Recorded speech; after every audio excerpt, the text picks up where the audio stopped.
Welcome sa ato ang programa, mga higalag maigsuon sa TV Bulya.Argumento gipanguluhan ug gipangunahan sa Lay Catholic Apologist International. Sir Argeseno, uban ko ninyo sa kadali lang nga panahon aron na panagisgot sa mga butang nga may kalambigitan sa atong pagtuong nga Katolika.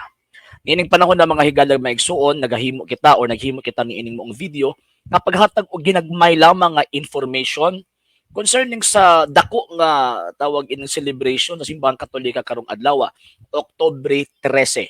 Karong adlaw mao ang sumad sa katapusang pagpakita sa mahal na Birhen didto sa Fatima, Fatima, Portugal. Kay ni anang panahon naman god naghatag og instruction ang mahal na Birhen sa tulo ka bata nga diin magpakita siya every 13th of the month, starting or magsugod sa gitawag og May 13.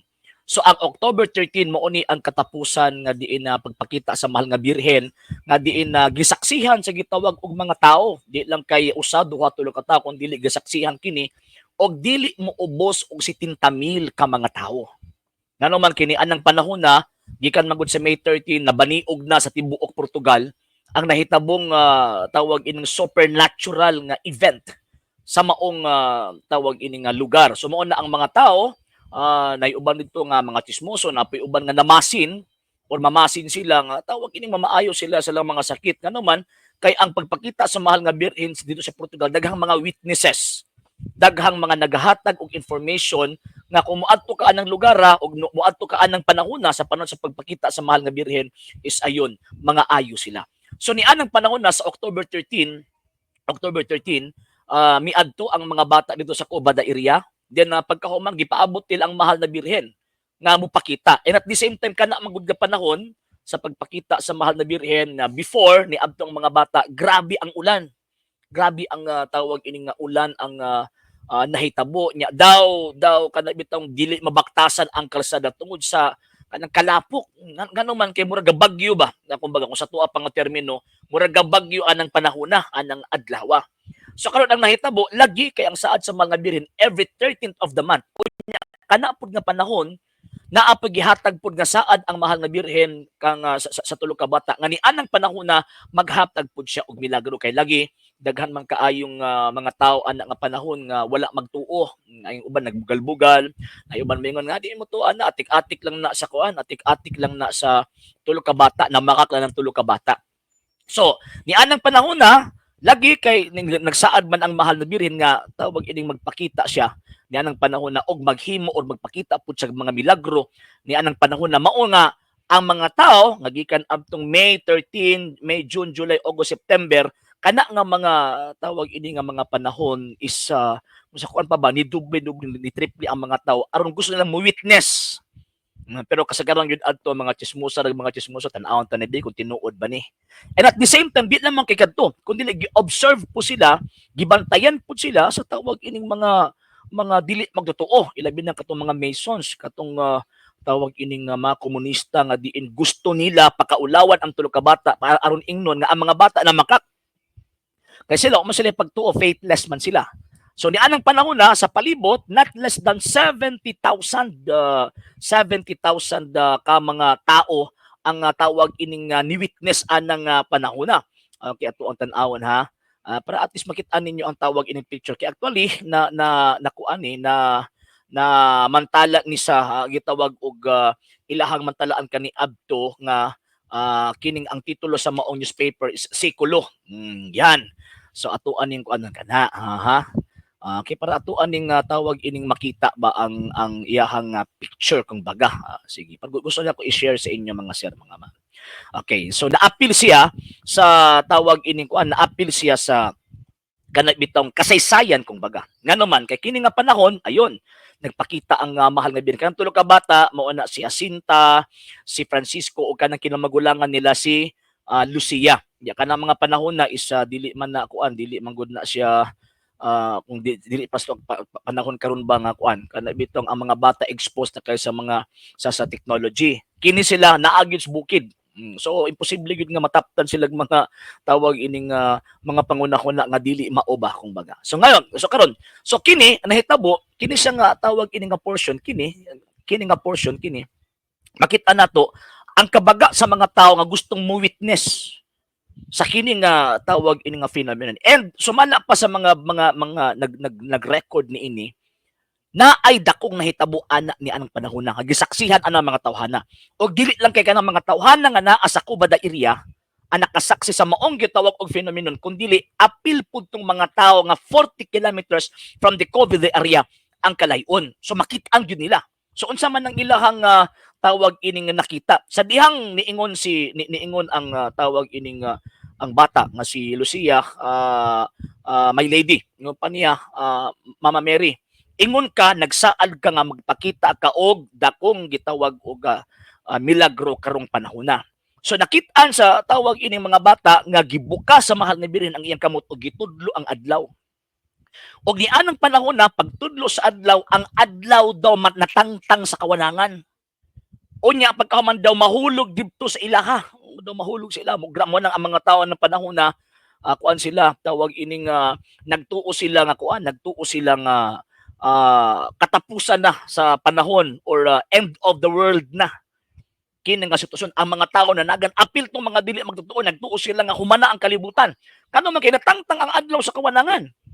Nya action nga tawag ining mahulog dito sa ilaha. O nya pagkahuman nagkagubot na sila hangtod nga nahihinay nga mibalik ang adlaw dito sa iyahang tawag ining nahimutangan og ang mga tao anang panahon nga naay mga sakit na nga ayo.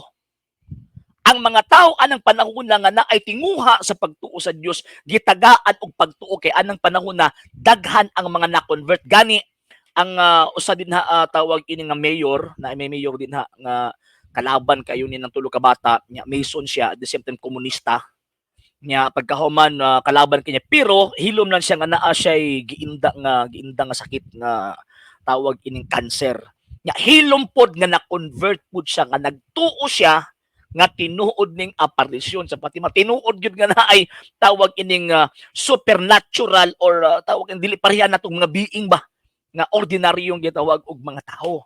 Og kana nga panahon again, yon daghan mga nangaayo, tawag ining ang daghan na convert. Unya, di ba ingon ko ganina basa kayo ng panahon na tungod sa ulan after sa phenomenon nakita nila nangauga ang tanan ang ilahang mga sanina nauga ang ilahang tawag ang yuta ang ilang gilakwan naugaan ang tanan. So hinunua makita nato nga gituman gyud sa mahal nga Birhen ang iyang saad nga magpakita sa milagro anang panahon na. Unsa may mensahe ana nga tawag ini nga apparition kini ato ang gi-celebrate karon nga October 13, the last apparition of the Blessed Virgin Mary in Nacobada area, Fatima, Portugal. Unsa may mensahe ana? Number 1 nga kung unsa ang mensahe sa mahal nga Birhen, tumanon gyud na niya. So sa tanang mga apparition kini ang pinaka-accurate nga naman kay nagisgot siya tao, nagisgot siya panahon, nagisgot siya og tawag ini nga particular nga mga bulan ug mga pitsa. Sa tanang mga apparition purely prophecy lang ang iyang ginahatag pero kinilahi. For example, unsa man tong mensahe niya tuong July 13. Unsa may mensahe niya sa tulo ka bata? Kung dili magbag-o ang tao, unya dili magpahiduon ngadto siyang anak ug dili magampo og rosaryo sa matag adlaw, naapay mahitabong laing giyera gawas sa giyera nga ilang mahiaguman anang panahon na kay nagpakita ang mga Birhen 1917 kana mao na ang panahon na sa Second World War. Ingon pa sa mga Birhen pag dili magbag-o ang tao naapay lahi nga giyerang mahitabo sa panahon ni Papa Pio IX, Papa Pio XI rather, Pope Pius XI. So kana nga panahon si Pope Pius XI wala pa na-exist ang iyang tawag anang wala pa Papa Pio XI at the time. Nga naman kasi Papa Pio XI kung wala ko masip mga 1938 1939. Na ang mga bata wag kaila kinsa ng Papa Pio XI. Si Pope Pius XI, wala sila kaila na. Wala sila kaila. So karon imong pa sa mga Birhen kung dili magbag-o ang tao naapay lahi nga gira nga may aguman ang kalibutan nga mas ngilngig pa sa gira nga inyuhang na sinatian. Unya sa mahitabo na sa panahon ni Papa Pio XI. Question, nahitabo ba? Yes. Nahitabo, nagsugod ang gira sa panahon gyud sa pag-reign ni Pope Pius XI 1939. So diya nagsugod ba 3 years man 1913 to 1941 kung kumasayo. So nahitabo gyud. So sa tanang bang apparition, kini lang apparition nga accurate kay siya. nga maghatag sa petsa, maghatag sa bulan, maghatag sa adlaw. Ikaduha, kanang pag-ingon niya nga karong pabalik ka sila sa October 13 kay maghatag og milagro. Tinuod gyud nga naghatag sa milagro. So number one is kung unsa iyang isulti, tumanon gid niya. Number two, dapat ang mga tao maminaw sa iyang mensahe kay matinuod yun. So katong tulo ka mensahe niya dito sa Fatima. Unya ang ka-third secret ni Ana, wala pa gi-divulge sa Santo Papa hangtod karon. Masumala pa sa birin kinahanglan isulti na at ubangan sa talang tao unya ang musulti ng Santo Papa kinahanglan isulti na 1960. Pero until now, wala pa na gisulti. Mo ito nga nagpakita ang Ginoong Jesucristo dito kang Sister Lucia, 1931. Ingon pa niya, ingna nga akong mga ministro. Kaya wala man nila tuman ang ako ang gisugo. Mahiagom sila, mapariya sila sa hari sa hari sa Pransya nga maabto sa gitawag perdisyon. Mabutan na karong panahon na ikatulong tawag ining reason magbantay tas chastisement nga ihapag sa Dios nato. Nga naman, tungod sa hinungdan nga wala gituman sa hierarkiya sa itong simbang katolika ang kabubuton og sugo sa langit nga i-consecrate ang rasya sa Immaculate Heart og isulti ang ikatulong mensahe sa mahal nga Birheng Maria. Until now, wala na tumana. So kanang duha ka main tawag ining lesson nato kining fiesta sa Our Lady of Fatima, kining katapusang aparisyon sa mga Birhen. Ang ato ang pamasahe lang ani, ang atong armor lang ani against ni ining maong chastisement mao ang paghimo sa Santos nga Rosaryo taga adlaw og devotion sa iyang Immaculate Heart every first Friday na successive siya five first Fridays kung wala first Saturday successive consecutive yan.